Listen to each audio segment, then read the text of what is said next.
I call this regular meeting to order at 6:33 p.m.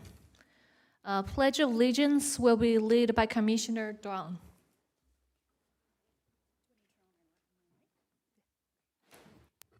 Thank you. Please place your right hand over your heart and repeat after me.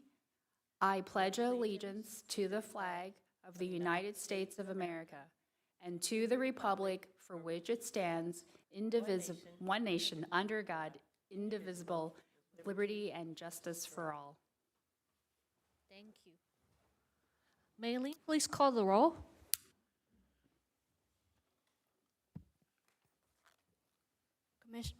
Commissioner Barentes, Commissioner Cabot, Present.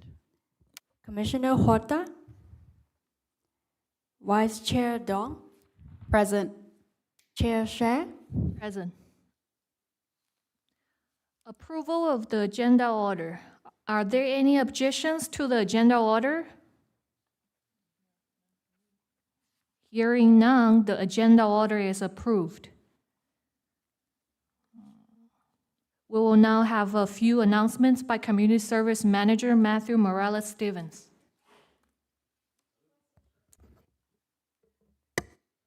Okay, tonight's meeting is live streamed on Cable Channel 3 and our online platforms. If you wish to address the Community Services Commission during tonight's meeting, we request that you please complete a speaker's card and hand it to the clerk, Mei-Ling Sui. When speaking, please state your name for the record. If you wish to be added to the distribution list to receive Community Services Commission agendas, please email your request to cscommission@sgch.org. And just as a general reminder to the commission, staff, and members of the public to speak directly into the mic. That way the feed on the YouTube and cable channels comes in nice and clear. Just because we hear it in here, it doesn't always translate through those platforms. So just a heads up to everyone. Thank you. Public comment. This is a time set aside for members of the public to address the Community Service Commission on items of interest that are not on the agenda but are within the subject matter jurisdiction of the Commission. Pursuant to the Brown Act, the Community Service Commission cannot answer any questions or take any action until such time as the matter may appear as an item on a future agenda. Mei-Ling, do we have any public comments for tonight's meeting? Yes, we have a public comment by Andrew. Good evening, Commission. Hi, I'm here to speak to, I know I've spoken to the chair about having us probably focusing on the teenagers in our community. I noticed that a lot of the activities that we have are either for elementary school children or adults or older adults, but that teenage group, that high school, you know, the later years in junior high school, we don't seem to have activities focused on them. I did notice on the latest Discover there are some classes that are focused on the teenage years, but a lot of them, like I said, are focused either for the younger children or the older, and we're not really focusing on that. I would like to see try to find a way to focus on bringing in the teenagers into activities within the city. I was thinking about I've been advocating for like a youth ambassador for this commission, but speaking to Aaron Situ from the HERE Commission, he thought it would be better to maybe have maybe some workshops or something where teenagers would come together with the city and maybe discuss some ideas on, promoting something for that age group, as opposed to having someone, because he feels that maybe if we have, a couple of ambassadors, we wouldn't get like a full spectrum of what might kind of, lure them into coming to some of our activities here. And then I want to, congratulate the new, or just welcome our new supervisors, and just one word of wisdom that I used to talk back when I was working to my my trainees that I called them back then, my TRs, is when you come to work, just always take a minute to just be grateful that you have this job, because there's a lot of people that would love to have this job. Thank you.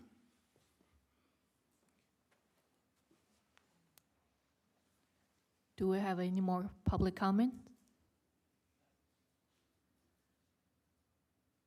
Approval of the minutes. The minutes are a record of the official actions taken at the Community Service Commission meeting on April 3rd, 2023, and August 7th, 2023. Matthew, do we have any public comments on the action item? We do not. The time for public comment on this item is now closed. Is there a motion to approve the minutes of the Community Service Commission regular meeting of Monday, June 5th, 2023? Also approve. I second. Mailing, please take the vote. Commissioner Barrentus, Commissioner Cabot, Aye. Vice Chair Dong, Aye. Chair Sher. Aye. Motion passed by a vote of 3 ayes, 0 nays, 0 abstentions, and 2 absent. Item number 4, discussion items. Introduction of Anna Casillas and Michael Muse, if I said that correct. Staff will introduce the newest members of the Community Service Department, recreation supervisors. Excellent. Thank you, Chair. So we would like to introduce the newest members of the Community Services Department, Anna Casillas and Michael Muse. They were both selected from a competitive pool of applicants to serve as recreation supervisors, and we look forward to them contributing to the continued success and growth of the department. So we'll start with some more information on Michael Muse, then we'll introduce Anna. Michael Muse has previously worked with the City of Ontario and City of Eastvale, working in sports, aquatics, and youth programs. He most recently served as the supervisor with the City of Rancho Cucamonga, where he worked in the Business Services Division, overseeing contract classes, military banners, and assisted with their data analytics and process improvement projects. In his free time, he enjoys cheering on his favorite sports teams, Dodgers, Lakers, and NOLA Saints, and exploring outdoors by hiking, bike riding, and kayaking. Michael will primarily oversee our aquatics programs, the Discover San Gabriel magazine, field and picnic rentals, and several special events. Please join me in welcoming Michael Muse.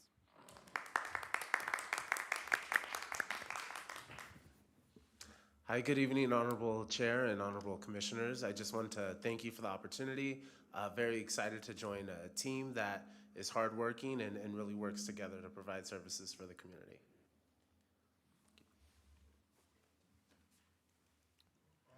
Up next, we have Anna Casillas. Anna has worked in community services for the City of Fontana and South Pasadena, overseeing cultural arts and youth programs. She has most recently served as recreation coordinator right next door in Temple City, where she oversaw the youth sports and volunteer program. In her free time, Anna loves being with her family, reading, tap dancing, and exploring local cities. Anna's primary areas of oversight here in San Gabriel include the after-school program, day camp, Summer Parks with a Mission program, and special events. Please join me in welcoming Anna Casillas. Good evening, Honorable Chair and Honorable Commission. I just wanted to say I'm really excited and delighted to be part of the San Gabriel team. I look forward to working with everyone and enhancing our already great program. So thank you.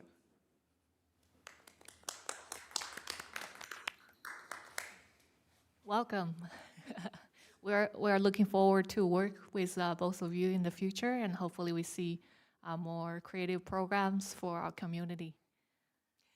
I would also like to say welcome to Matthew and Anna. We're very pleased to have you on board. I know that we've been short-staffed for a while, so it's really nice to have hopefully a full staff. And I must say, it's kind of nice for us to get people on staff from cities around us instead of the other way around. Usually we're bleeding. They take all of our good people. We brought some good people in for a change. So welcome. Look forward to seeing what you can do for us. Matthew, do we have any public comments on this action item? We do not. The time for public comment on this item is now closed. Discussion of 2023 annual work plan. The commission members to continue working on the approved 2023 annual work plan. Matthew, do we have any public comments on the action item? We do not. Is there anyone currently present that would like to make a comment? Then we do not. The time for public comment on this item is now closed. Time for the commissioners to discuss. Any of you would like to start? I don't really have anything to bring forward for discussion. I think one thing that of interest in, I'm sure Matthew and Rebecca don't really want to hear this, but the pickleball situation is coming to the city council on October 16th, is that correct? 17th, so hopefully we can get something resolved at that point. That's still an issue that's out there, and I work on the parks situation. Other than that, I don't have anything to discuss.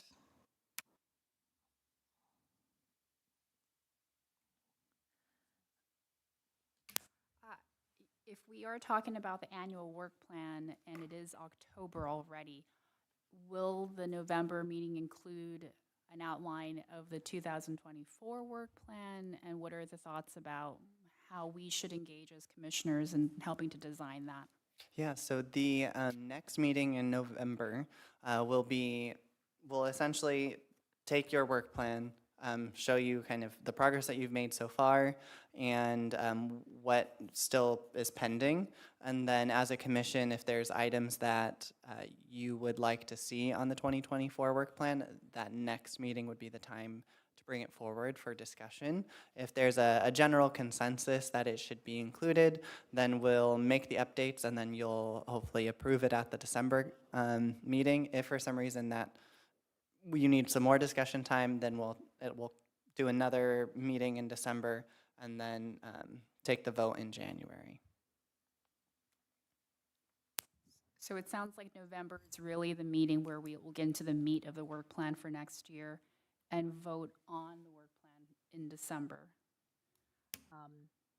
Is there any guidance that's provided by the department head or by the department staff on where the commissioners can add value prior to that discussion, or should we have that engagement at the meeting in November?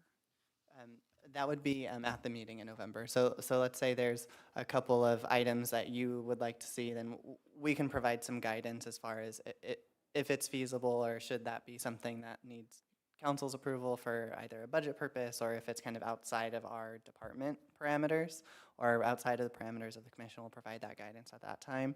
Or if there's something that we as a department think that would be well suited for the commission, we would bring it to you at that time as well. I think that just my question is, how can we better support the department? Is there some guidance on how sort of we can construct that work plan so that it's supportive of your efforts and where we can add value, as opposed to sort of blue sky thinking about things that we would like to see on the agenda? Is there a way we can partner with the department so that we're actually sort of spending our time in a way that's supportive? We're touching some low-hanging fruit, for instance, that you've thought of during the year that we can sort of add to discussion or thinking or just support in some way. Yeah, we can certainly meet internally as staff and provide that feedback back at the November meeting. Yeah. Also, can I just mention, we did this outline, what, a year ago? A year ago. And so we have the basic outline.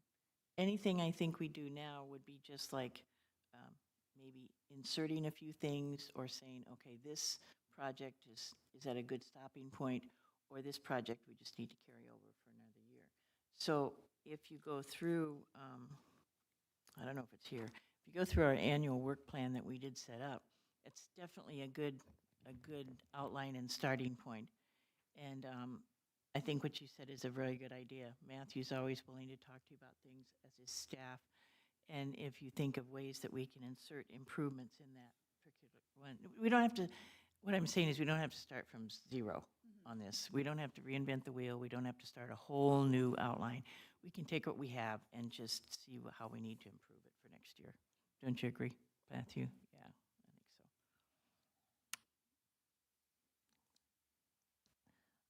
so. On my side, I have updates on item 1C, develop an internship program for youth to assist with translation services.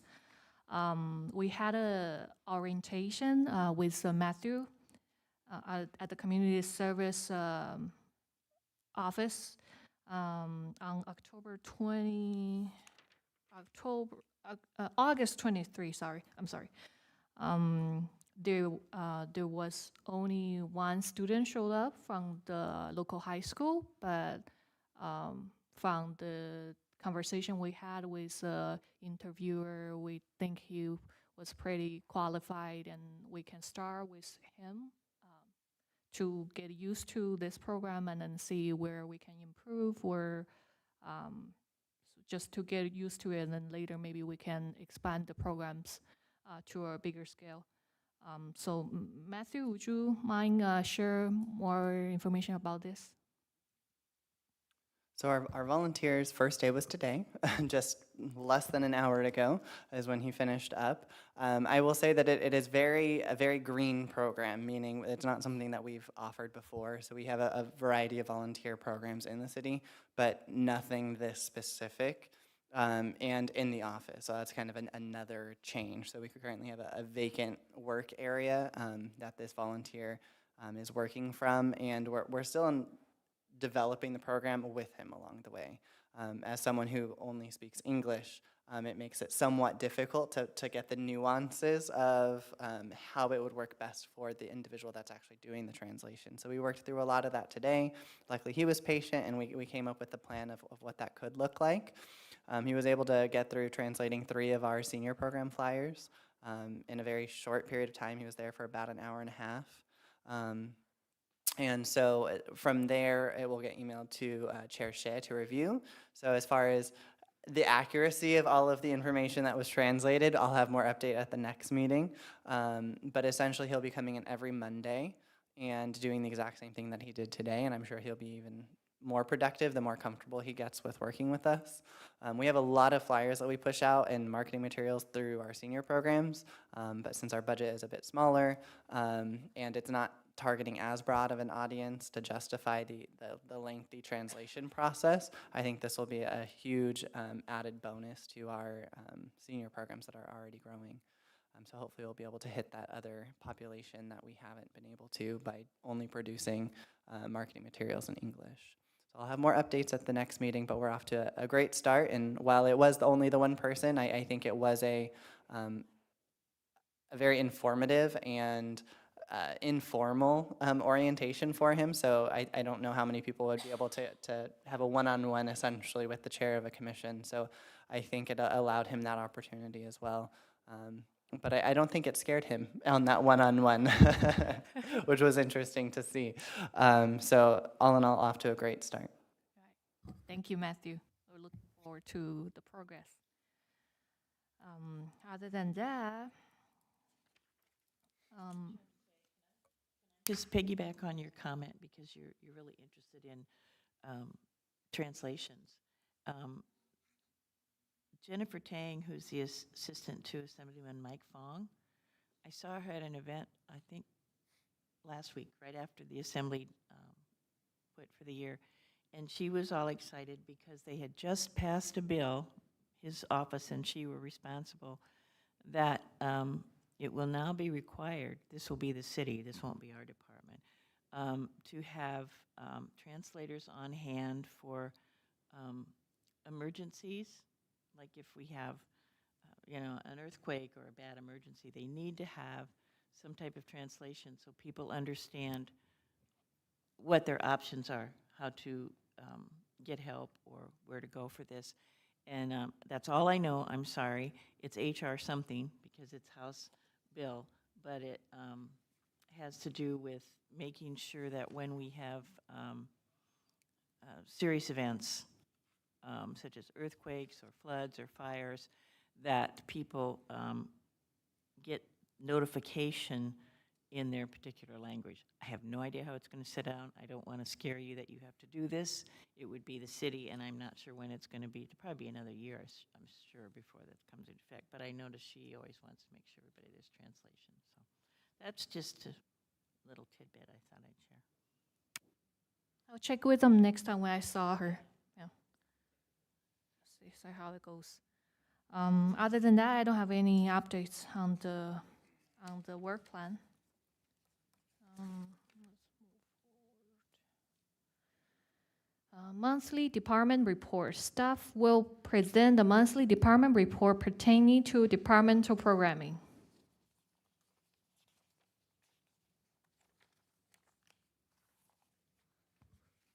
All right.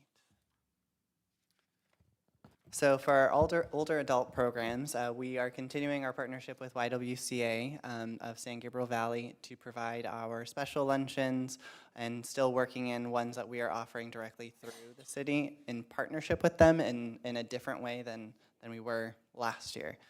So to kind of make that a bit clearer, because I think that was as clear as mud the way I just explained it. Initially when it started, the YWCA was providing catered meals from like a restaurant. For the set of seniors that registered, and then they would provide games and decorations, but obviously that's a pretty costly feat for an organization that provides congregate meals to a variety of sites in the area. So they've cut down that, but not the spirit of the luncheon, so they're still providing the meals like they would on a typical congregate meal day. But with the added bonus of the decorations and pre-registration, extended seating, as well as games as well. And so they usually have like a photo backdrop available to them and try to make it as special as possible. So the typical attendance is about 60. It's about what our kitchen can handle with the staff. And then our special luncheons are between 80 to 85 people. So they really max out and push themselves on those days. So we host about one a month. We're able to do the Moon Festival luncheon. So we were thrilled to be able to add that in this year. We partnered with the U.S. Chinese Women's Organization. They were gracious enough to provide fruit as well as mooncakes to the luncheon attendees, as well as provide some informational materials. We were also visited by Vice Mayor Wu and Councilmember Tony Ding during that event. So obviously that was a very special day for all of our seniors who wouldn't necessarily ordinarily interact with our members on that personal of a level. Our next special luncheon would be our spooky luncheon on October 16th. Again, we'll have a max of about 80 to 85, and those special luncheons fill up pretty quickly. We're usually filled up within about 2 weeks of the release date. Now, our Discover San Gabriel publication. That was probably the most anticipated release. We had a few delays as far as getting the design done because we wanted to make sure that it was as perfect as possible before we released it. We didn't want to release something with a plethora of errors that we then had to go back and fix the next round. So we took the extra time needed to make sure that it was perfect, or as perfect as it could be. And it was released online on September 15th, and then it reached our office and the post office on September 29th. So hopefully it starts trickling into homes this week. Again, a note I think I've mentioned in the past is that it does reach every single residence in San Gabriel. The caveat to that is if the post office for some reason changes a route and they're not delivering bulk mail to that particular route at that time, that would be the caveat. So it wouldn't necessarily be that we are not providing it to them. It's just the routes that the post office has, which sounds strange. Again, I realize because every house gets mail, but the way that they do it for this type of mailing changes. Unfortunately, we can't sorry about that, but I'd be happy to chat with you after. Okay.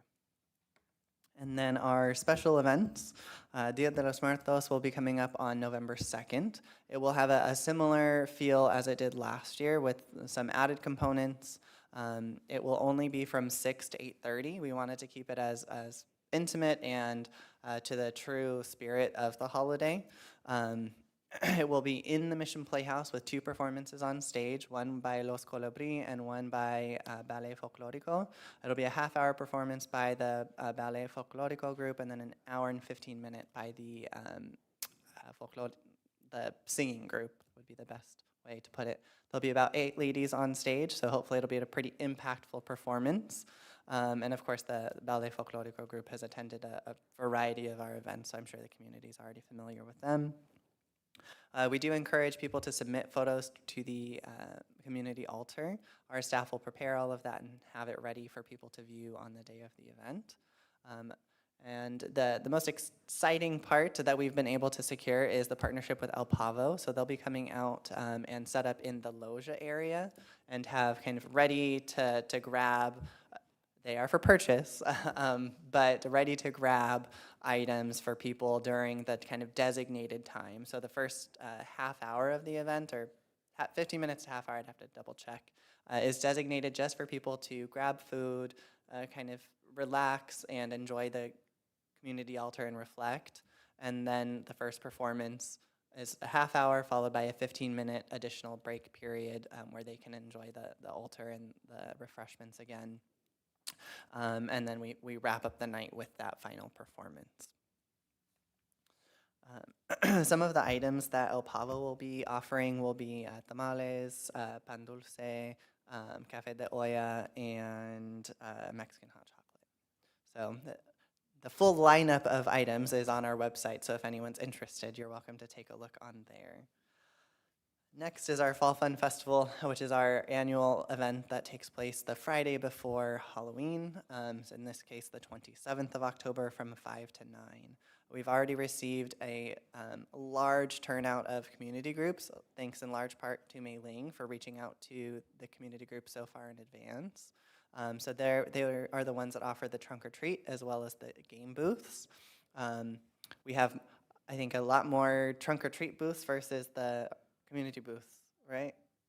Or is it about the same now? Oh, okay, good. All right, great. So we've evened out finally. So we're not in shortage there, and we've received a really positive feedback from the community booths. And overall, we're getting a large response of community partners wanting to attend our events. So it's taking less effort on our part, which is great, and we're able to provide these opportunities to them, such as at the fall. Were you able to get some judges? Because I declined this year for the. I believe we were able to get all 3. Adrian should be all set. I've done it for several years now. I was going to let somebody else have that fun. I believe it's Commissioner Barantas, myself, and no. Okay, I think another commissioner actually. It should be Commissioner Huerta. Yeah, it's fun. Just a fair warning, though. Go walk around before they actually come across stage. You can make your decision. And the other thing is, we dress in costume. Oh. Yes, we do. I'll be sure to put on my witch's hat or some other appropriate costume for the event. Go ahead, Matthew. Excellent. So in addition to the costume contest, as was mentioned, there is pre-registration for the costume contest this year, so I would encourage everyone to do so. It is available on RecPro, so you can register online, in person, or over the phone. And our Haunted Zone also will be pre-registration as well, so that way we can eliminate some of those lines. So walk-ins will be available as time permits, but the pre-registration is to make sure people can actually enjoy all aspects of the event and not have to stand in line for upwards of an hour just to get into the Haunted Zone. So we'll see how it works this year. Danielle in our office has put in a lot of thought into how that can be as smooth as possible, but I'm sure since it's the first time we'll run into a few hiccups, but hopefully not too many. Let me just say, last year, the way it was run was much smoother. Excellent. Right, yeah, it went a lot nicer. Yeah, Danielle was on it last year as well. So Yeah, she did that was her as well. She did a good job. Excellent. And last but not least, we have those, as I mentioned, truck and treat and carnival games, and then our food trucks will also be in attendance. So that'll be a large fleet of food trucks at that event, since we do typically get a large turnout of people. And then Blossom Market and the other food or restaurants will also be open. Did I miss it? Is the high school doing the haunted zone again? They are doing the haunted zone. We've hit a small snag as far as logistics are concerned, but Danielle has taken that in stride. So that may look a bit different this year, but we'll have more updates later. Where is it going to be in the same? It's same exact space. It's just the way in which we're working on it with the school district will look a bit different. So we may be pushing out a request for volunteers this year, which we haven't typically had to do in the past. So you may see that coming. Okay. I didn't get to see it last year because I was doing this other stuff. Well, we'll give you a VIP treatment this year. Goodness, I would like that. Excellent. Yeah, we did attend. I thought the haunted zone was excellent. And as a result, there was a very long line. So it's a very popular attraction. So anything you can do in terms of ticketing would be much appreciated. Last but not least, we have another event that's being put on by Danielle this year, is our Turkey Trot. It will be held on November 18th with the run starting at 7 a.m. I will note that there are 2 sets of registrations, or 2 deadlines to abide by as far as, or I guess to keep in mind. There's a pre-registration which has about a $10 discount, and then as of the 1st, we're now in our second phase, and then the October 15th is our second cutoff. So anyone that registers up until the 15th is guaranteed everything that comes with it. Oh, excuse me. Everything that comes with it, which is the medal and the t-shirt, and refreshments and all of the good stuff during the event. Now, if they register after the 15th, we can't guarantee that commemorative t-shirt and the medal on the day of the event. It doesn't mean that they won't get it. They'll have to stop by our office. There's just a lot of logistics as far as ordering all of those supplies that we would need to know it by the 15th. In the past, you've had a good turnout for that. Last year, it was 115. Oh, wow. Yeah. Pretty good. Yeah. So hopefully we'll exceed that number this year. Danielle is working to secure donations to make sure that all of the costs on the city side are staying lower. And then, of course, there's the fee for the run that will offset some of the costs. It's going to be in the same place and run around. Correct. Not that I would know because I didn't go. And in terms of the Dumpling and Beer Festival, which is coming up this Friday, I believe, how are plans going for that, and what's the anticipated attendance? It's a large event, I believe, for San Gabriel. Sure. So unfortunately, our department doesn't put on that event, so I can only give very general information. I can certainly provide more information from our community development department. But as far as our role in it, we help with a lot of the community booths and the craft area. But typically, we receive several thousand several thousand attendees, and typically day of tickets sell out about an hour into the event, and that's on a good year where you can get tickets. I think last year it sold out within the first half hour. So pre-registered is definitely encouraged. It also makes your check-in process a lot quicker. Does any commission member have factual questions for staff to clarify the report? Oh, I think I asked him as he was giving them, but thank you. I have some questions.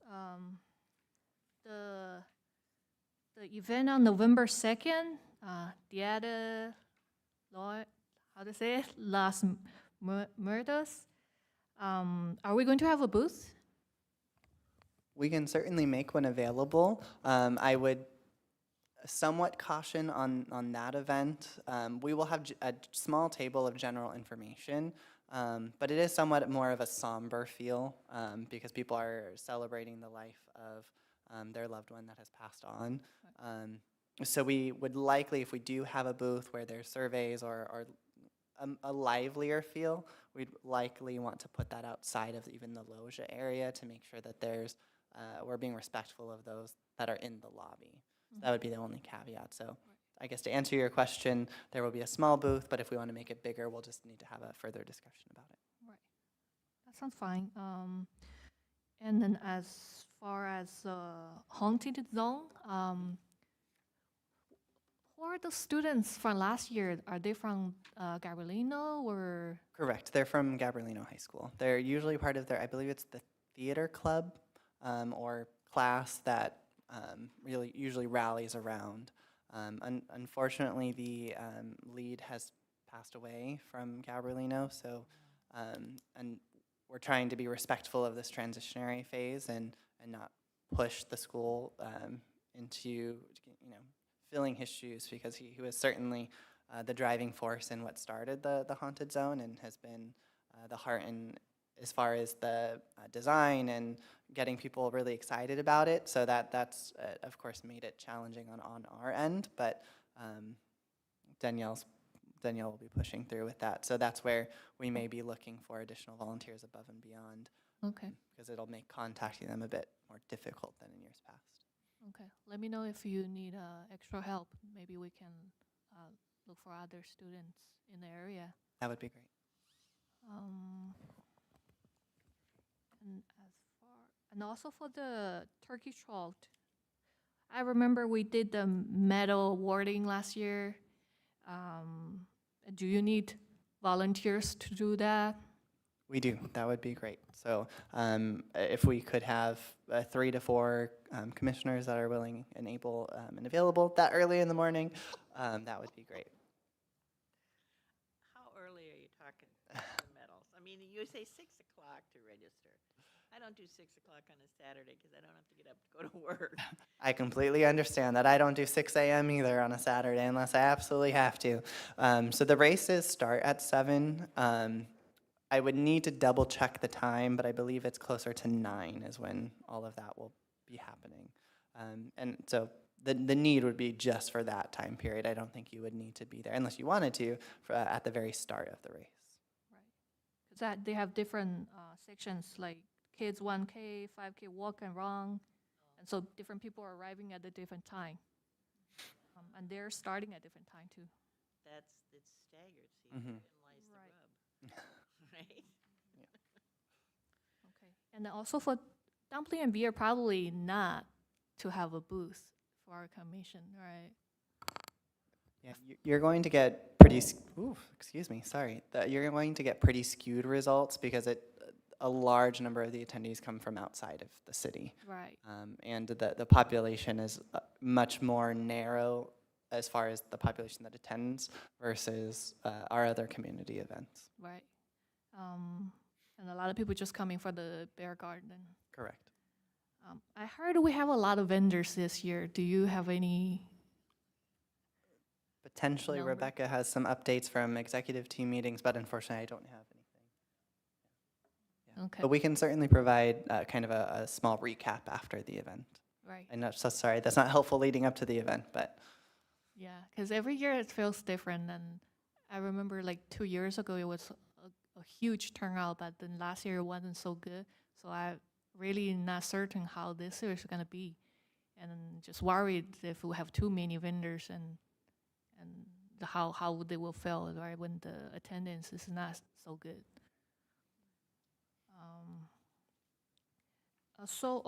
So as far as attending the booth for November 2nd, and then the medal awarding for November 18, maybe we send the email out later to commissioners to see who is able to attend. yes, you will likely get an email from Adrian to get that all secured. And then if you'd like to do the booth and survey at the Turkey Trot, that would be a great event to do that as well. So if you can stick it out that early in the morning, that might be a good time to set up shop there. Right. Is it possible for the commissioners to participate in the run and be on time for the medal ceremony? Yes, that's not a problem. I can't run a 7-minute mile, so I just wasn't sure how close the medal ceremony was to the end of the race. No, that won't be a problem at all. We wait until everyone finishes so that you won't get left behind. If you're on the slower side, you don't need to worry about that. So the medals are handed out for all different age levels at the same time? Correct. Okay, that's a little more doable. I don't think it's that strict. They just were giving away medals at their finishing up. So Yeah, so they'll get a finisher medal, which I'm not entirely sure exactly what Danielle has in mind for this year, because we haven't discussed this detail. But sometimes the commissioners would put the finisher medal on the runners as they exit or as they finish But then the actual medals for the first, second, and third in each category would be done at the end. Okay. That's more ceremony then. Correct. Let us know if you need more volunteers for that as well. Okay. I think we also did the shirts giveaway, not giveaway, but we were giving away the shirts at the event at like 6 a.m. or something. So, okay.